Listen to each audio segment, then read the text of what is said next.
তারা তো মনে করে জান্নাত বেচতে বেচতে তো এখন এগো টিকিট শেষ হয়ে গেছে গা। তাকে তো আর টিকিট নাই, জান্নাতের টিকিট টিকিট বেচা সব শেষ। এখন আর টিকিট নাই, আর এখন আর খাওয়া নাই, ওগরে এখন আর এই দেশে চলে না, এরা বাদ হয়ে গেছে গা। আরে ভাই এখন তো পুরে খারাপ। বাংলাদেশে কোনো কিছু আছে? আজকে দেখেন এই সরকার 5টা বাস আছে, 5 মাস ধরে এই সরকার আসছে, বলেন একটা কাজ কোনো ভালো করছে? একটা কাজ কোনো ভালো করে না। একটা কাজ যদি ভালো করতো তাও তো মনটারে বুঝাইতে পারতাম না তারা ভালো কাজ করতেছে। কোনো কাজে তো তারা ভালো কাজ করতেছে না, তাইলে আমরা কিভাবে বলবো তারা ভালো কাজ করতেছে বলেন?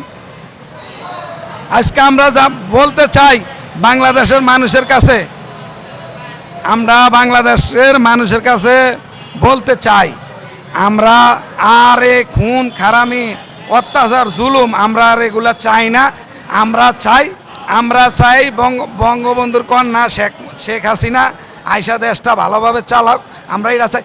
আর একটা কথা আমি বলি, বাংলাদেশের ভিতরে সুবরিন লিডার থাকলে একমাত্র শেখ মুজিব বঙ্গবন্ধু আছিল, আর একমাত্র ইরানে থাকলে আইতুল্লাহ খামিনি, আর না এলে কেউ নেই। 2 জন আছিল অরিজিনাল সুপ্রিম লিডার, আমরা তা করে মানি। জামাতের আমির শফিকুর রহমান হে সুপ্রিম লিডার না?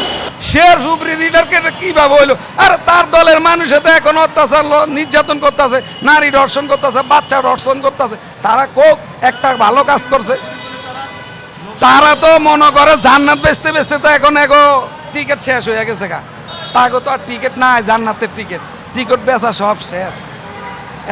এখন আর টিকিট নাই, আর এখন আর খাওয়া নাই, ওগরে এখন আর এই দেশে চলে না, এরা বাদ হয়ে গেছে গা।